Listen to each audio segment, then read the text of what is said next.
and tell you to wind up your question, but very good behaviour today. That's right. Well, thank you, Andrew, and thank you, Bev. And it's fast approaching midday. PMQs Live starts right now.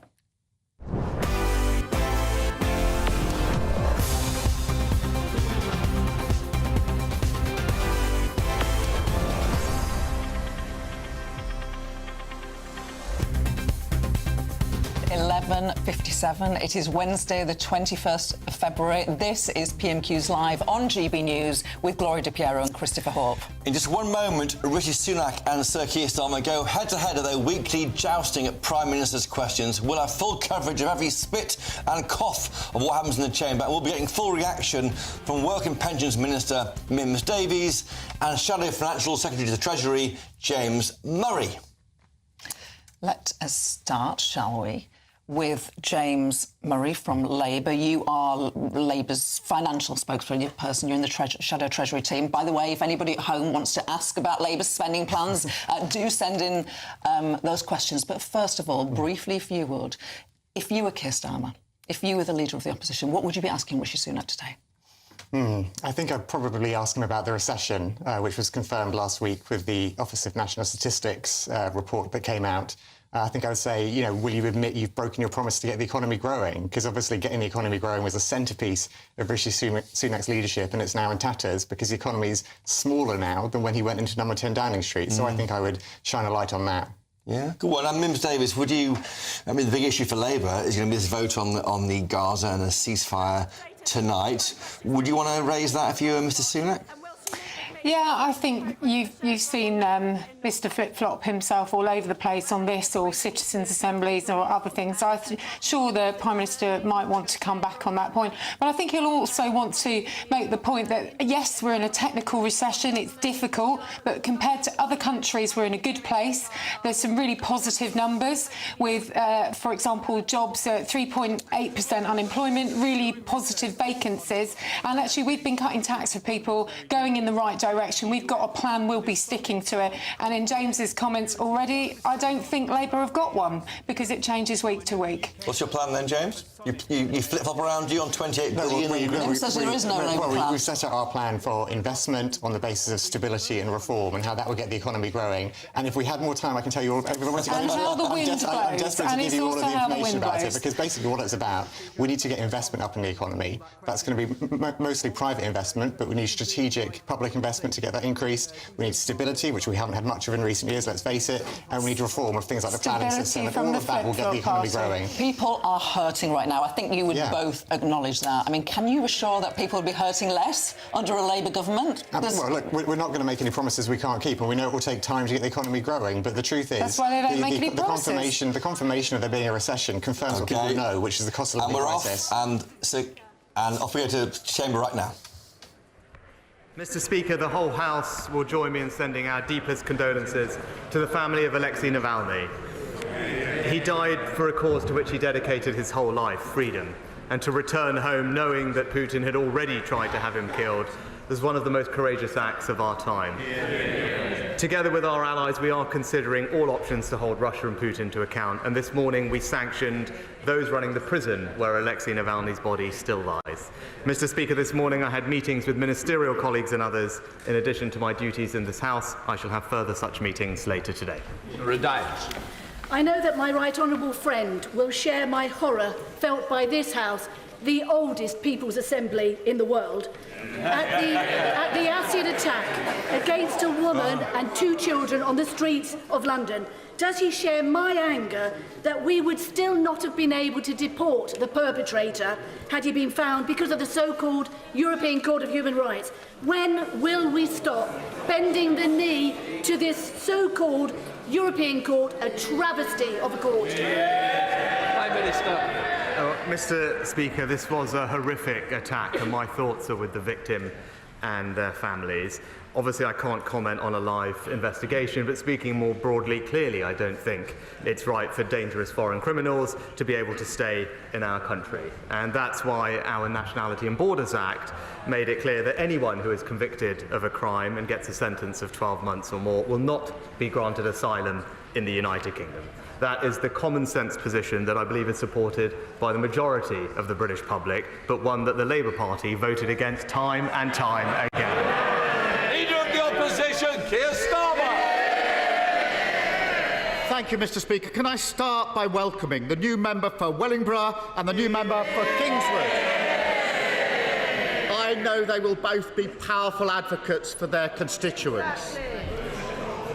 On a more sombre note, Mr. Speaker, can I join with the Prime Minister? I was glad to hear what he just had to say, because I'm sure the whole House will join me in sharing our disgust at the death of Alexei Navalny, who, as the Prime Minister said, died because of his efforts to expose the corruption of the Putin regime.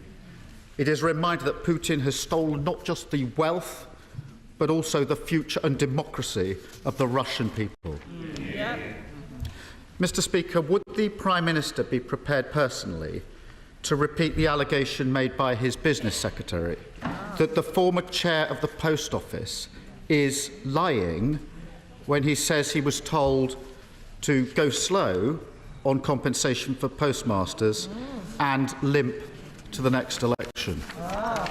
Mr. Speaker, as the Business Secretary said on Monday, she asked Henry Staunton to step down after serious concerns were raised. She set out the reasons for this and the full background in the House earlier this week. But importantly, we have also taken unprecedented steps to ensure that victims of the Horizon scandal do receive compensation as swiftly as possible and in full. Making sure that victims receive justice and compensation remains our #1 priority, and we will shortly bring forward legislation to address this matter soon. I'm not sure that takes us very much further forward, so let me press on, because on Monday the Business Secretary also confirmed categorically that the Post Office was, and I'll quote this in fairness to the Prime Minister, at no point told to delay compensation payments by either an official or a minister from any government department, and at no point was it suggested that a delay would be of benefit to the Treasury. So that's Monday. A note released by the former Post Office chair this morning appears to directly contradict that. And I appreciate the business. This really matters to the people who've been at the heart. I appreciate that the Business Secretary has put the Prime Minister in a tricky position. But will he commit to investigating this matter properly, including whether that categorical statement was correct and why, rather than taking those accusations seriously, she accused a whistleblower of lying? Mr. Speaker, it is worth bearing in mind that, as the Business Secretary said on Monday, she asked Henry Staunton to step down after serious concerns were raised.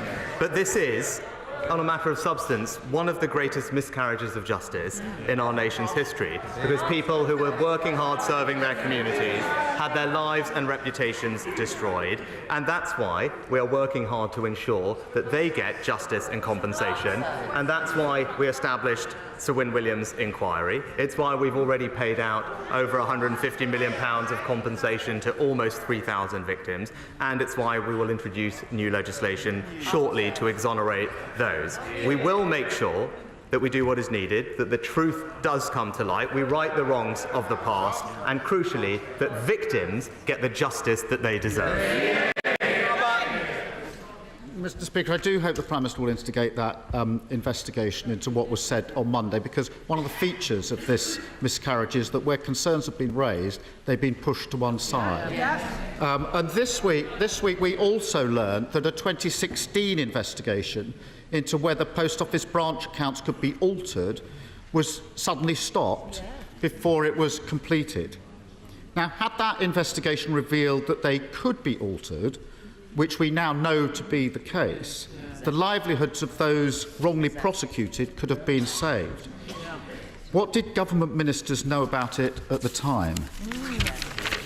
Mr. Speaker, the Leader of the Opposition has picked one particular date, but it is worth bearing in mind that this scandal has unfolded over decades, Mr. Speaker, and it was actually following a landmark 2019 High Court case that the previous government established a statutory inquiry led by Sir Win Williams, which is uncovering exactly what went wrong, Mr. Speaker, and it is right that that inquiry is allowed to do its work. But also, Mr. Speaker, following the High Court case, the government established an independent advisory board, established not one but 3 different compensation schemes, and as of now, over 2/3 of people have received full and final offers, because what we are focused on is making sure that the victims get the justice and the compensation that they deserve. Mr. Speaker, this information about 2016 has just come to light, I think, this week, which is precisely why I'm asking about it. Exactly. Considering the Prime Minister's Foreign Secretary was running the government in 2016, and one of the Prime Minister's current Cabinet Office ministers was the Post Office Minister, has he thought to ask either of them what they knew in 2016? No, Mr. Speaker. We did the right thing, which was to set up an independent statutory inquiry. That is the right way to resolve this issue. It's the right way to get victims the truth and the answers they demand. But this government is getting them the compensation that they rightly deserve.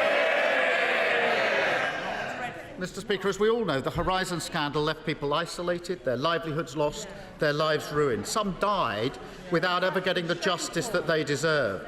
Fears of delay, Prime Minister, or cover-up are causing them anguish. And yesterday, Chris Head, once accused by the Post Office of owing more than £80,000, he said this yesterday: there is a lack of transparency.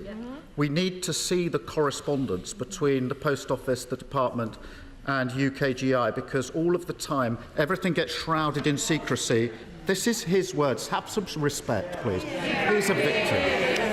Now, I appreciate the inquiry is ongoing, but as the Prime Minister knows, and so do I, so does the whole House, that does not provide a reason why he can't draw a line under this, give postmasters like Chris the peace of mind they need, and release all of the correspondence that he wants to see. Will he now do so? Mr. Speaker, as I said, this is one of the greatest miscarriages of justice in our country's history. I don't think that the Leader of the Opposition ever raised with me over these exchanges over the past year. But we are working hard to get victims not just the answers, but the compensation they deserve. But we do now have a statutory inquiry led by Sir Win Williams, who has the powers to get access to all the documentation that he requires, speak to everybody that he needs to. That is the right and proper way to get the truth that the victims deserve. But in the meantime, we are not wasting a moment to get victims the compensation they deserve, and the legislation will be before the House shortly. In recent decades, there have been numerous scandals that have shaken public faith in our institutions, and rebuilding that confidence will require those affected to see that politicians are being honest with them and to believe it. Just like the postmasters, victims of the infected blood scandal have been subject to unimaginable trauma during their search for justice. So can the Prime Minister put their minds at ease and tell the House what undertakings he has made to ensure the government is not limping to the election on payments that they are owed by the British state? Mr. Speaker, when it comes to the inflected blood scandal, as I've said before, I'm acutely aware of the strength of feeling on this issue and the suffering of all those who were impacted by this dreadful scandal. I gave evidence to the inquiry myself last year, and as I said then, I recognise that thousands have suffered for decades. As he knows, there is an independent inquiry. The Minister for the Cabinet Office, because this is an incredibly complex issue, as he well knows, updated Parliament with the latest government position just before the Christmas recess, announced that the Cabinet Office was appointing an expert group of clinical, legal and social care experts, so it had the relevant expertise to make informed informed decisions responding to the inquiry's recommendations on compensation when they come, and confirmed that the Department for Health will implement a fully bespoke psychological service for people infected and affected. We have also committed to providing an update to Parliament on next steps through an oral statement within 25 sitting days of the publication of the final report. But I'll end where I began. This is a deeply awful scandal, and we will do what we need to make it right. McCartney. Thank you, Speaker. There is a plan for at least 2,000 single young men who have come here illegally to soon be housed just 3 miles from the centre of Lincoln at RAF Scampton in my right honourable friend's constituency of Gainsborough, if the Home Office ministers have their way. On top of the huge and rising costs and recent advice from civil servants to Home Office ministers to can the plan, what reassurance can the Prime Minister and his Home Secretary give that Scampton will not replicate the scandalous incidences that occurred in Cambridge when 300 Libyan trainees were housed at RAF Bassingbourn in 2014? Prime Minister.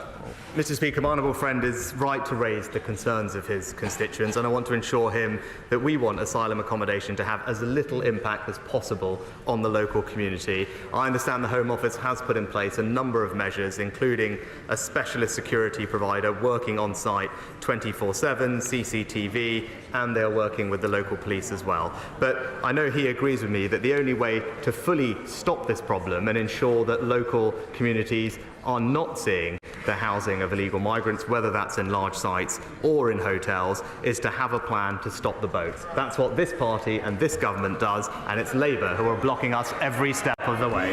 Stephen Flynn, SNP leader. Thank you, Mr. Speaker. May I begin by echoing the sentiments of the Prime Minister and the Leader of the Opposition in relation to the heroic bravery of Alexei Navalny. We all must continue to be united in our opposition to Vladimir Putin. Mr. Speaker, as it stands, some 60% of the buildings in Gaza are either damaged or destroyed. Much of the farmland is in ruin. Some 30,000 people are dead, 70,000 injured, and 1.4 million people are currently sheltering in Rafah, awaiting an imminent Israeli onslaught. Surely the Prime Minister must accept that that does not amount to self-defence. Prime Minister. Well, Mr. Speaker, I share the concern of many members about the high rate of civilian casualties and indeed the growing humanitarian crisis in Gaza, and that is why we have called consistently for an immediate humanitarian pause, which would allow for the safe release of hostages and more aid going into Gaza so that we create the sustainable conditions for a long-term and enduring ceasefire. That is what our diplomatic efforts are focused on, and that is what I impressed upon the Israeli Prime Minister last week when I spoke to him. Stephen Flynn. Mr. Speaker, tonight this House will have the opportunity to join with the majority of the international community and say that enough is enough, that the killing in Gaza must stop and that the hostages must be released. And the best way to do that is to send a clear and united message that we back an immediate ceasefire. Surely all of us, irrespective of our political allegiance, can agree on that very issue. Mr. Speaker, of course we want to see the fighting in Gaza end as soon as possible and never again allow Hamas to carry out the appalling terrorist attacks that Israel was subject to. But he talks about the UN resolution, but just calling for an immediate full ceasefire now, which collapses back into fighting within days or weeks, is not in anyone's interest, Mr. Speaker. We must work towards a permanent ceasefire, and that's why the right approach is the approach that we've set out and the United States have set out in their resolution, which is for an immediate humanitarian pause to get hostages out and aid in so that we then can create the conditions for a sustainable ceasefire. And in the meantime, we're doing everything we can to increase the amount of humanitarian aid that we bring into Gaza, something I discussed with the King of Jordan last week, and we will have more updates in the coming days of more airdrops into Gaza, but also just in the last couple of days have managed to deliver family tents into Gaza, which are providing much needed shelter for very vulnerable people. Rob Butler. Thank you, Mr. Speaker. Key to the much-needed regeneration of Aylesbury are new link roads to cut congestion. Money from the cancelled part of HS2 is meant to be paying towards them. That's only right, given the destruction that's being caused by the construction of the first part of this unwanted railway. But the cash hasn't arrived yet. So can my right honourable friend assure my constituents they will get the roads they need so they can spend less time sitting in traffic jams and more time growing the local economy? Well, as my honourable friend knows, last autumn we announced the government's vision to redirect £36 billion of savings from HS2 to invest in hundreds of transport projects across the country, including possible increased funding for two projects that I know my honourable friend has campaigned on tirelessly, the South East Aylesbury Link Road and the Aylesbury Eastern Link Road. I know he's met with the relevant minister on a number of occasions to discuss these proposals, and I can tell him that the details of how these funding uplifts will be allocated will be decided very shortly. Neil Hanbit. Over 40,000 North Sea oil and gas jobs are at risk from an incoming Labour administration, and neither Labour, the Tories or the SNP have lifted a finger to save Grangemouth oil refinery from closure. With the passing of last night's petroleum bill, the UK government gave not one but two fingers to Scotland's energy ambitions within the UK. In today's money, can the Prime Minister explain, in today's money, the UK has received over £300 billion in tax receipts from North Sea oil and gas. So why can't the UK government find £80 million to secure Grangemouth's future into and profitability beyond 2025? Mr. Speaker, as I've previously told the House, the future of Grangemouth is a commercial decision for their owners. The site will remain operating as a refinery until at least May 2025. The UK and the Scottish governments are working together to make sure that there are sufficient assurances in place for the support of employees. But when it comes to backing Scottish energy, Mr. Speaker, it's this government that just this week has ensured that we can support British North Sea oil and gas, safeguarding 200,000 jobs and increasing our energy security. It's the SNP and the Labour Party that oppose that, but we will always back our fantastic North Sea economy. Virginia Crosby. Mr. Speaker, does the Prime Minister agree with me and Welsh farmers like Gareth Wyn-Jones that our farmers and food security are vital and that the agricultural budget should be ring-fenced, unlike the Welsh Labour government propped up by Plaid, which is determined to force our farmers out of business with its approach to nitrate vulnerable zones, TB, and its new sustainable farming scheme, which, using Welsh Government's own analysis, is forecast to result in 5,500 job losses and a £200 million hit to the Welsh economy. My honourable friend is an excellent campaigner on behalf of her local farming community, and I know that she's been working hard with Gareth Wyn-Jones to raise their voice, especially where there is so much concern, Mr. Speaker. On this side of the House, we're supporting farmers with more money to grow more British food, in contrast to the plans that she highlighted, which would decimate farming communities in Wales. It's the opposite of what is needed. While we will always back our rural communities across the UK, it's Labour that would take them back to square one. Thank you, Mr. Speaker. It's now over 2 years since the fan-led review on football governance was produced. Will the Prime Minister commit now to setting up an independent regulator with the upfront power to intervene to achieve a fairer distribution of the enormous riches which football has, to ensure that no community in the future loses its football club like happened in Bury? Will he commit to bring legislation forward urgently, or is he going to leave it for a future Labour government to act on behalf of football fans?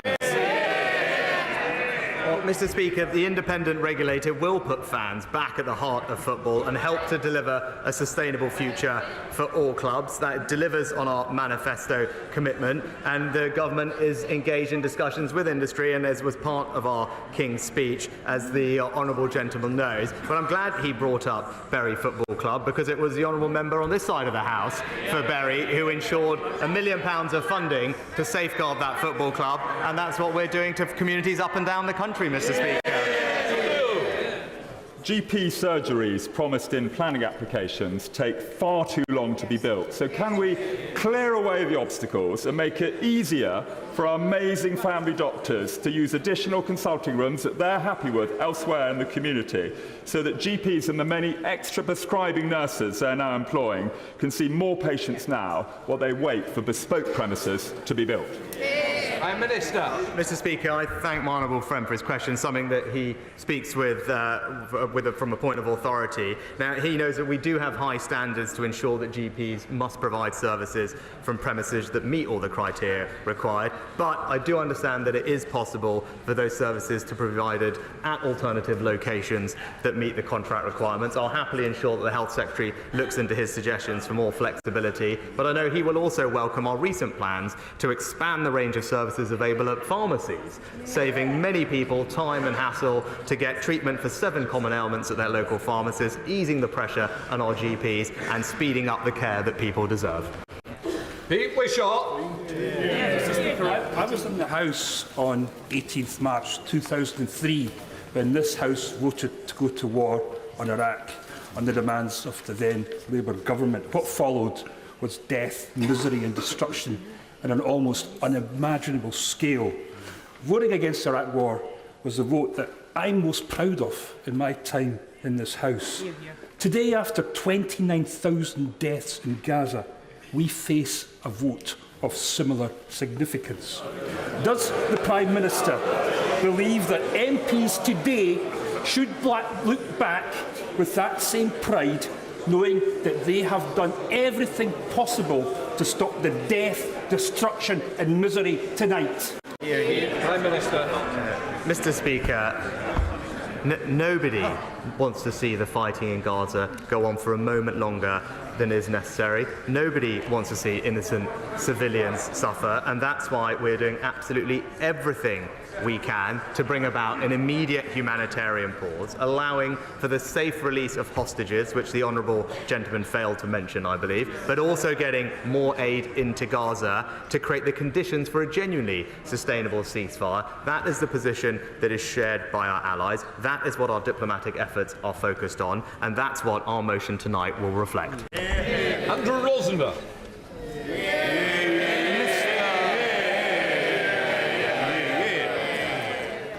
Mr. Speaker, sir, I've had the privilege to be spending a lot of time with the law-abiding, tax-paying, hard-working, patriotic people of Romford in recent months, and they've been telling me what they think.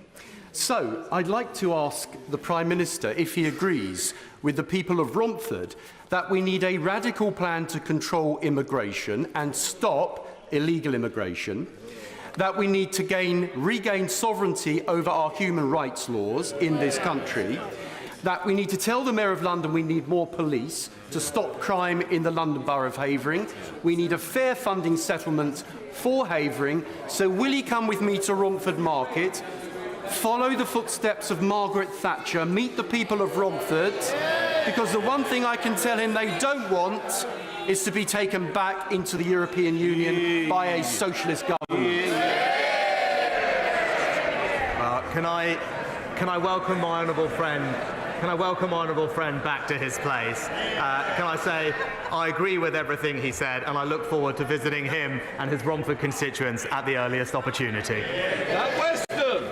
Thank you, Mr. Speaker. At a recent meeting of Warwickshire County Council, children with special educational needs were described by some county councillors as requiring, and I quote, some form of strict correction, or were, and I quote, just really badly behaved kids.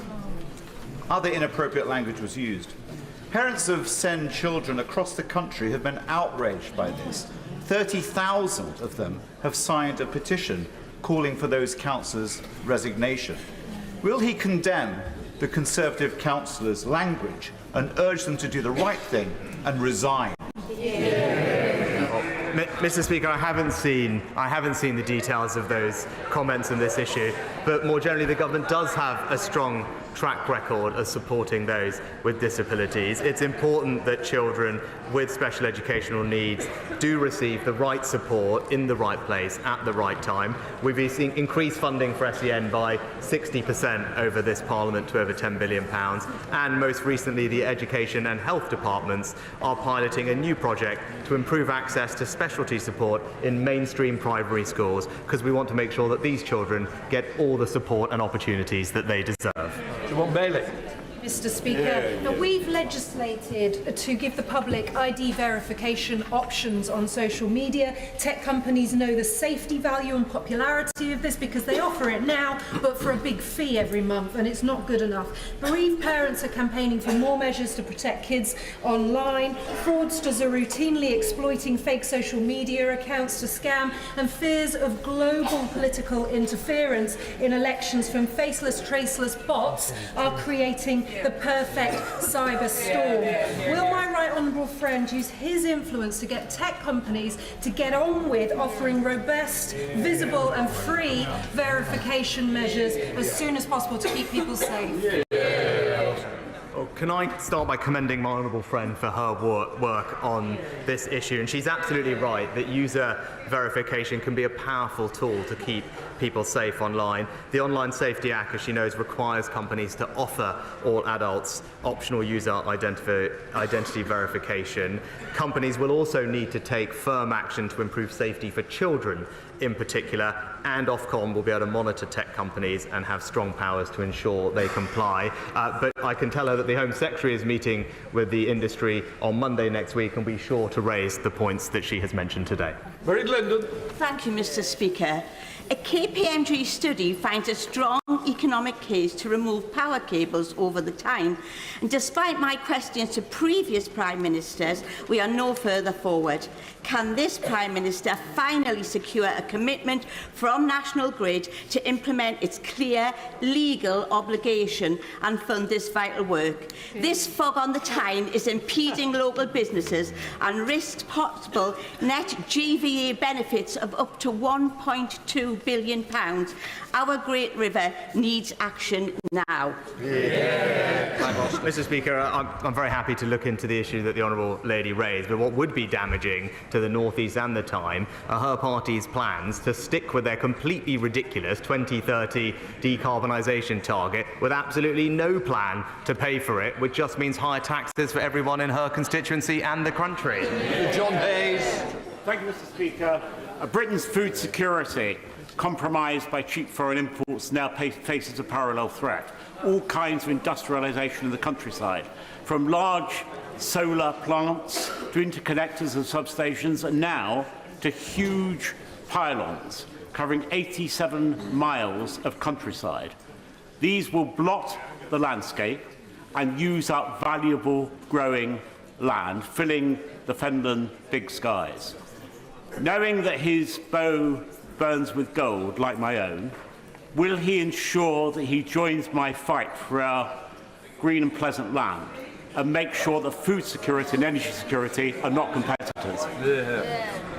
My honourable friend raises an excellent point about our food security. We have taken steps that he has supported the government in doing to protect prime agricultural land from large-scale solar developments, which I know will be warmly welcomed. But also, our announcements this week at the NFU conference demonstrate our support to increase our country's food security, backing farmers with more funding, enhancing their productivity to produce great British food. All of that, as he knows, and including our green and pleasant land, we put at risk by the party opposite. Not only do they not want to back our farmers, they also want to impose top-down planning targets which would concrete over the countryside that he and I both love. In December, the Cabinet Minister for Equalities told this House that she had engaged, and I quote, extensively with LGBT organisations since her appointment 18 months ago. A Freedom of Information answer published this week reveals that, in fact, the Minister hasn't met a single LGBT organisation, but has met 2 fringe groups that actively campaign against transgender rights. What is the problem the Prime Minister and a section of his party have with trans people, and his Equalities Minister has with the truth? Mr. Speaker, as I've always said, first of all, this government has a proud track record of supporting those in the LGBT community and will continue to do so. And I've also always said that those who are questioning their gender and identity should be treated with the utmost dignity and compassion and sensitivity as they consider those questions. But it is completely reasonable, alongside that, to highlight the importance of biological sex when it comes to those questions. Nobody should be stigmatised or demonised for pointing out that fact. Robin Walker. Thank you, Mr. Speaker. The Education Select Committee has heard compelling evidence to support the strengthening of guidance to keep mobile phones out of classrooms and break times. But over the course of our screen time inquiry, we continue to hear deeply disturbing evidence about the risks to young people from too much exposure to social media too early. Can I urge the Prime Minister to seek the swiftest possible implementation of the Online Safety Act and to consider whether it is time to review the age of digital consent?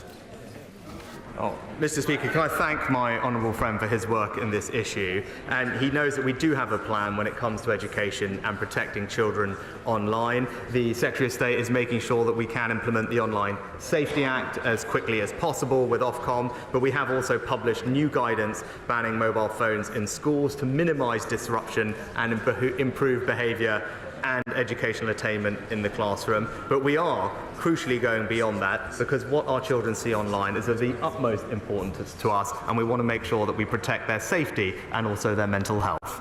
Patricia Gibson. Thank you, Mr. Speaker. When important matters of life and death are voted on in this House, does the Prime Minister think MPs should vote according to their party whip or according to their conscience? Mr. Speaker,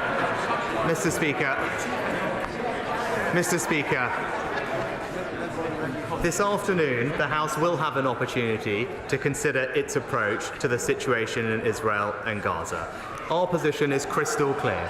We have called and will always call for an immediate humanitarian pause, which would allow the safe release of hostages and more aid going into Gaza to create the conditions for a genuinely sustainable ceasefire. But just calling for an immediate full ceasefire now, which collapses it back into fighting in days or weeks, would not be in anyone's interest, Mr. Speaker. We are committed not just to immediate humanitarian pause, but also to finding a lasting resolution to this conflict, which delivers on the promise of a two-state solution and ensures that Israelis and Palestinians can live in the future with dignity and security. Malcolm Longy. Thank you, Mr. Speaker. It seems that with the exception of the British Transport Police, all other police forces will treat non-contact sex crimes as they would perhaps the theft of a bike, petty retail crime or antisocial behaviour.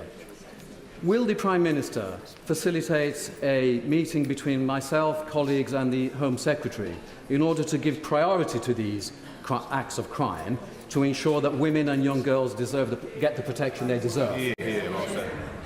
Mr. Speaker, of course we want women and girls to get the protection that they deserve, and I'm pleased that our violence against women and girls strategy is showing results, improving the safety of our streets, increasing sentences for rapists, but I will make sure that he gets the meeting that he needs with the Home Secretary or relevant policing ministers to discuss his concerns. Kate Osborne.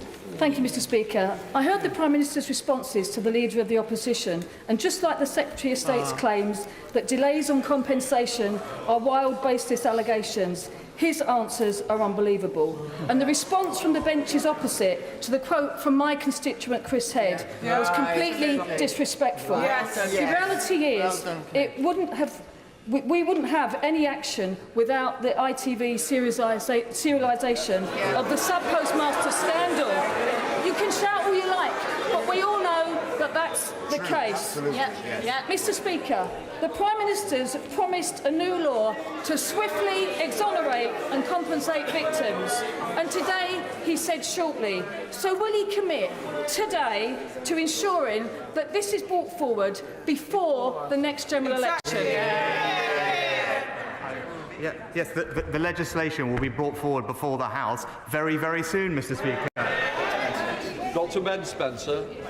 Speaker, After Network Rail's so-called signalling improvement works, there's been traffic chaos and delays at level crossings across Egham. In fact, data analysed by my team shows, comparing September 22 with 23, there's been a 3,967% increase of wait times over 10 minutes when the barriers go down. Does my right honourable friend agree with me this is unacceptable and Network Rail need to sort it out? Well, Mr. Speaker, I'm sorry to hear about the delays faced by my honourable friend's constituents. I know that will be disruptive to their lives. It's important that we have proper connectivity in our local areas, and I'll ensure that he gets the relevant meeting he needs to put pressure on Network Rail to improve the service they're providing. Kim Johnson. Thank you, Mr. Speaker. Children and young adults are most likely to be the victims or the perpetrators of gun crime. Ava White was 12 years old when she was stabbed and killed by a 14-year-old in Liverpool city centre in 2021.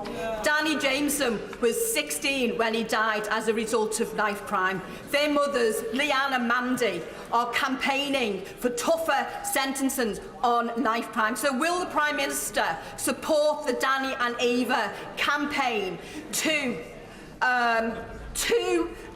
end the scourge of gun crime, knife crime, on our streets? Mr. Speaker, can I express my condolences to Danny and Ava's family and the family of all those young people whose lives have been so tragically cut short by knife crime.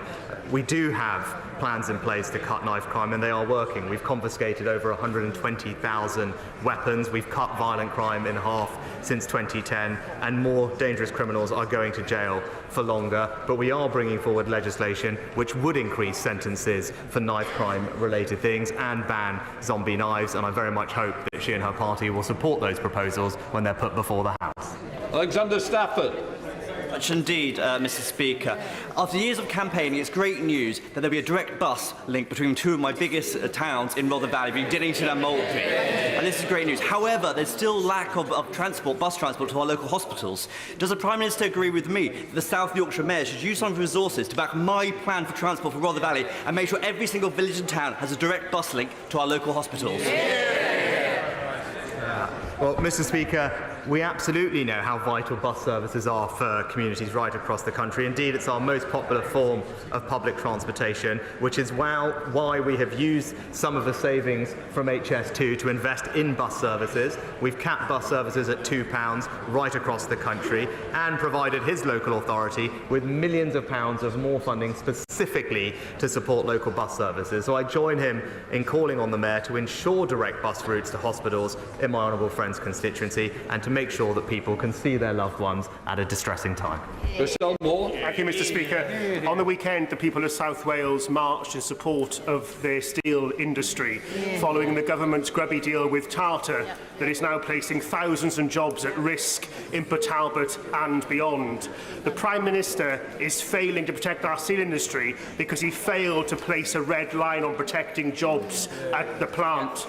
So the Prime Minister now has a choice: work with the unions, Tata and the workforce to protect the industry and the jobs with investment, or to walk away and do what Tories always do and abandon South Wales communities yet again. Which is it, Prime Minister? Mr.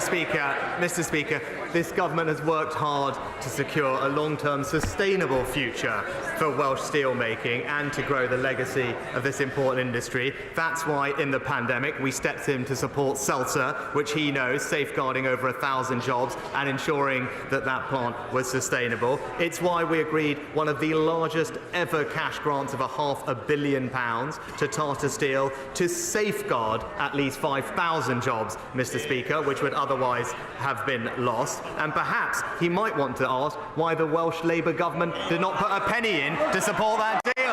Thank you, Mr. Speaker. There are many who try to imitate, Mr. Speaker. Mr. Speaker, the Watford area continues to be the proud home of the National Lottery, employing over 900 people. So would my right honourable friend and the Prime Minister and the whole Cabinet join me in celebrating the successful handover from Camelot to Allwyn on the 1st of February and the £48 billion raised by the National Lottery players funding 700,000 projects so far, I'm sure, in everyone's constituency. Thank you. Well, I join with my honourable friend in offering his congratulations and thanks to everyone involved with the National Lottery. All of us in our constituency have seen the incredible benefit from the investments they're making, and he's absolutely right to make sure that they get the praise they deserve today in Parliament. Graham Stringer. Mr. Speaker, the Prime Minister has been at it again. In his answer to a previous question, he was boasting about transferring investment from the north of England into the south of England. When he came to Manchester in the autumn to insult the people of the north of England and cancelled HS2, proudly cancelled it, was he aware then that because the trains have to split without the HS2 lines and they don't tilt, he will be slowing services down and reducing capacity? Did he know that, or didn't he care? Mr. Speaker, I'd say a couple of things. First of all, our plans to continue with Phase 1 mean that we can handle triple the capacity that is currently being used on the line. The second thing is every penny of the £19.8 billion from the northern bit of HS2 will stay in the north, being invested in services that people use, like local buses, and will be delivered quicker. And thirdly, he's critical of the decision. I still haven't quite figured out what the Labour Party's position on this is. Do they support the redeployment of £36 billion of HS2 savings in transport across the rest of the country, or do they not? As ever with Mr. Speaker, you don't know what they stand for, they can't say what they do, and they just take Britain back to square one. That concludes Prime Minister's questions. Let the Chamber... There we go. There we go. You have been watching Prime Minister's Question Time, but now it's time for our favourite bit of the show, because it's your bit of the show. It's the time of the week when we put your questions to our brilliant panel. This week, Work and Pensions Minister Mims Davis, and from Labour, Shadow Financial Secretary to the Treasury, James Murray. That's right. Well, straight away, let's go into the first question from Ron. He's emailed to say Prince William has every right to express his opinion. Mims Davis, free country, freedom of speech, etc. But isn't that just for certain people? It's for everybody. What do you think about Prince William's remarks about Gaza? We know, of course, he said overnight, didn't he, that too many people have been killed in the conflict, and he called for an end to the fighting as soon as possible on the eve of a Commons debate later today. Lovely to be part of a brilliant panel, so thank you, Gloria, and thanks, Chris. It's very nice to be on this new panel. Look, this is a free country, and of course, as a Minister for the Crown, I don't want to be boring on GBNews because that's not how you roll, but I'm not able to comment directly on that. But what I would say is he's a fantastic advocate for our country. I think he always feels and reflects what many of our communities think, and like an MP, he gets out into the community and listens to people. I think if you drill into what he said, it's pretty similar to what the government is bringing forward for the amendment this afternoon. So of course, leave him to speak for himself. James Murray, is it right for him to make this intervention, Chris, I'm stealing your point, on the day of such an important vote in the House of Commons? I think, throughout this conflict, obviously there's been a lot of division. I think that, from what I understand, William said, there were messages of unity about things that we all agree on, about all wanting the violence to come to an end. Obviously, there will be debates about how we get there, but I think from what I understand what he said, it was very much focused on what we all share, which is desire for the violence to come to an end. And so, I like Mims, I wouldn't want to give a running commentary on what he's saying, but I do think that focus on unity is important. Do you wish you'd gone further and called for an immediate ceasefire, as the SNP are doing today? I'm not going to comment blow by blow on what the Prince has said, but I do think that his focus on unity is a really important message for us to all hear. And speaking of unity, how united is your party going to be if your amendment, you have put an alternative amendment, we will find out probably in this hour, in the next 10-15 minutes or so, whether your amendment is being selected. There's a real possibility it hasn't, then you will have a choice. And the last time this went before the House of Commons, it ripped your party apart. You lost frontbench spokespeople. Well, let's see what the Speaker decides in the coming minutes. But I think that what's really important, as you say, is we've tabled our own amendment, and there's unity behind that. If you look at all of the different members of the Labour Party who've signed the amendment, who've sponsored, put their name to the amendment, there's a huge range of people who've put their name to it. So it's a real uniting amendment for our party, and I think it should be a uniting amendment for the whole House. I mean, what we'd like to see, unfortunately, I don't think this is likely to happen, but we'd like to see everyone come behind this amendment the Labour Party's tabled, which calls for that immediate humanitarian ceasefire and sets out all the context about how that can happen, about what happens next, about releasing the hostages, about the two-state solution, about the recognition of Palestine. You know, all of the wider context around that need for the immediate humanitarian ceasefire. Okay. Ron, by the way, thank you for sending in that question. It was a fantastic question to start our discussions with. I'm just going to tell you off and not telling us where you're from, because we love to find out where you're all from. Peter from Essex, well done.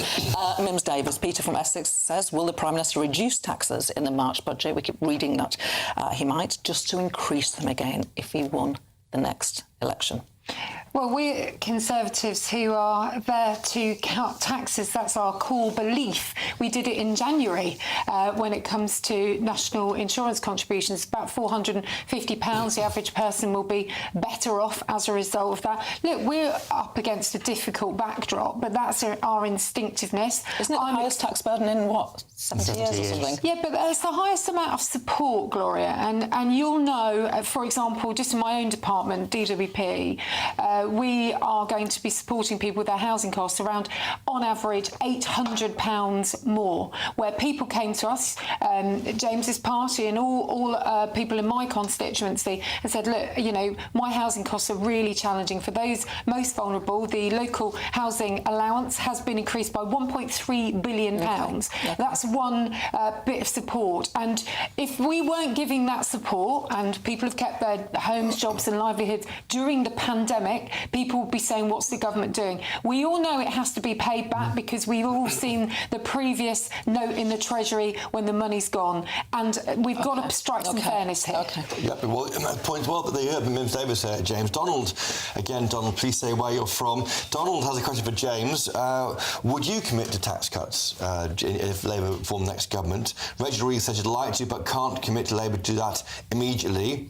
That's not true, he says, as Labour has often been keen to point out spending choices are political choices. So would Labour cut taxes? Well, I mean, look what Rachel said. She said that we want the tax burden to be lower on working people. It's the highest tax burden in 70 years that we're on course to have. There have been 25 tax rises in this Parliament alone. You know, people are suffering across the country from a cost of living crisis at the same time as taxes going up so much. So we want the tax burden to be lower on working people. What does that mean, what does working people mean? That means those on lower incomes. We want to make sure that people on average incomes, on lower incomes, you know, people across the country can benefit from having a lower tax burden. But what's absolutely critical, what underlies everything we say, is this focus on economic responsibility. Okay. You know, because we saw what happened under Liz Truss when you had irresponsible tax cuts and the damage that caused to our economy. We will never play fast and loose with public finances. I want to ask, because Donald made an interesting point in the second part of his question too, and I want to put this to both of you. He says, you know, you could cut taxes, just cut working age benefits for people who choose not to go to work. Just a simple one. Do you believe that there are people in this country who take an active choice not to work? Because we can see how many people are claiming those benefits and how much it has risen. There must be some people who are choosing not to work.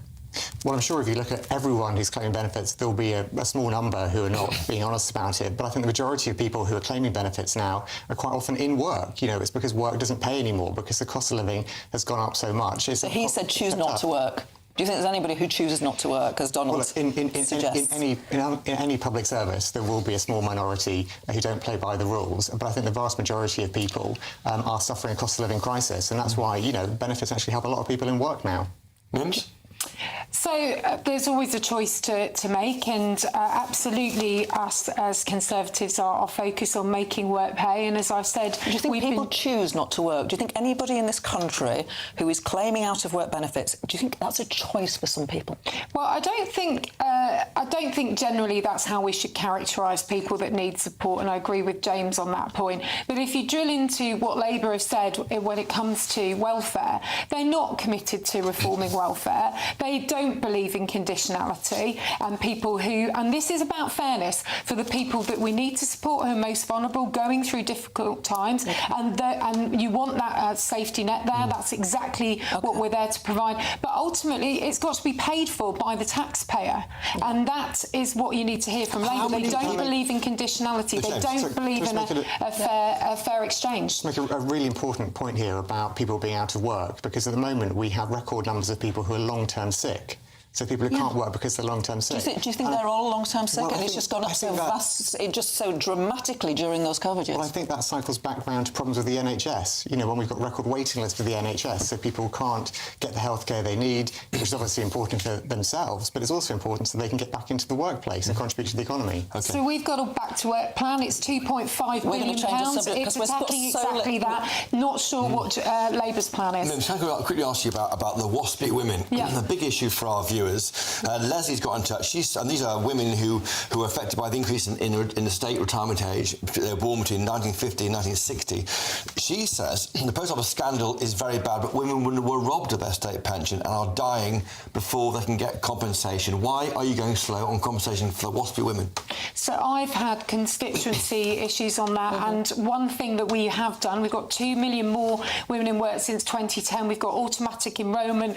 Women and their pensions in the future will be improved, and that's really important. Now, this goes back 25 years to 1995 under Labour government, of governments of all colours, including the coalition with the Lib Dems. I am a minister at that department. I know it matters to people, and I'm afraid it's a multi-stage parliamentary ombudsman process that's going on. What I would say is I know Labour are saying they'll fix it. Again, where does that money come from? Perhaps James can answer. We've got a question from Trevor. You're all so good at submitting questions. I just wish you'd tell me where you lived. But it is a very good question. I'm going to put it to James and then to Mims if we have time. Why do politicians spend so much time interfering with other countries' problems and sending money to them? We need them to sort out all the problems in the UK. I'm going to give you 30 seconds each. Very big question. Well, I think we can see the link between what happens overseas and here if you look at Ukraine. You know, in terms of Russia's illegal invasion of Ukraine, that pushed up our energy prices, and so actually it's in our self-interest as well. Yeah, we have to do the right thing when it comes internationally. Ukraine is absolutely the right thing in terms of this, but the SNP lean into this because education is going down in Scotland and they don't want to examine themselves. Well, thank you, Mims Davis, and thank you very much, James Murray. You've both been brilliant. Brilliant. Thank you. Please come back. And we're Thanks shortened because of the speakers had a lot of questions there in PMQs. Now, coming up is Good Afternoon Britain with Tom and Emily. Tom, Emily, what do you have in your show?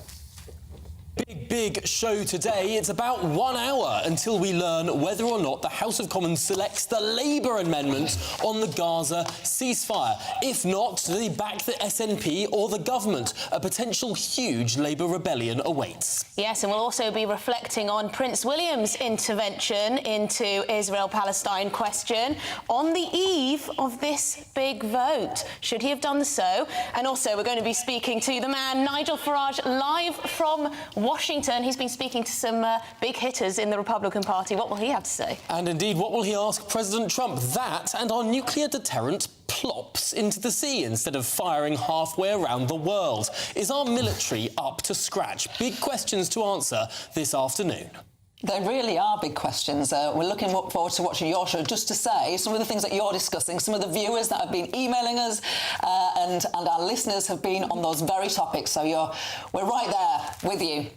Yeah, thrilling show. Sounds great, Tom and Emily. Now, you've been watching and listening to PMQs Live with Gloria De Piero and me, Christopher Hope. Don't go anywhere, because up next, as you heard there, it's Good Afternoon Britain with Tom and Emily.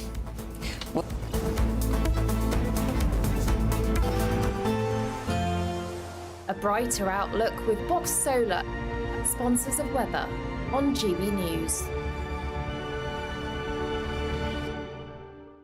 Hello, I'm Alex Deakin. This is your latest weather update from the Met Office for GB News. You've probably noticed a bit of a wet one today, but it is brightening up in the west this afternoon. Tomorrow, though, more heavy rain and gusty winds. Not one, but two weather systems piling in from the Atlantic. This one's been bringing the rain already across most places today. Starting to clear now, brighter skies this afternoon for Northern Ireland and cheering up a little bit across Wales and much of Scotland. But for central and eastern England, it stays soggy, it stays blustery. Still pretty mild mild out there, really, for February. It has been a very mild month so far. Temperatures again getting into the teens, but of course, it doesn't feel like that with all the wet weather around. A lot of spray, a lot of surface water on the roads. That band of rain does pull away. Then more showers come into Scotland and Northern Ireland through the evening and overnight. And then we're looking at some pretty intense rain developing into parts of Wales and southwest England by the time we get to the morning time. The winds will also start to pick up once more. It will be a pretty mild night yet again.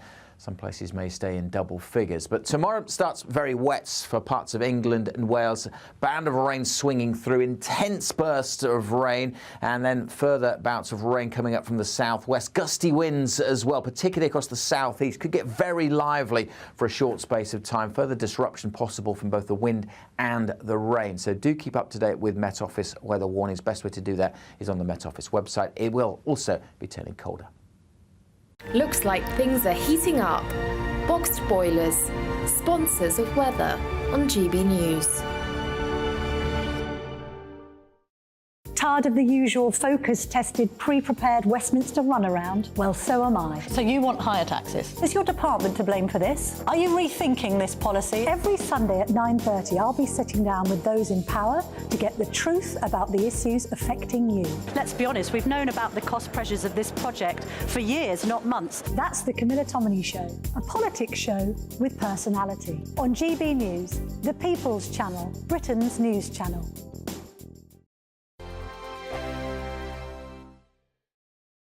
I think the most exciting bit for me is talking to people. People who I think are ignored often.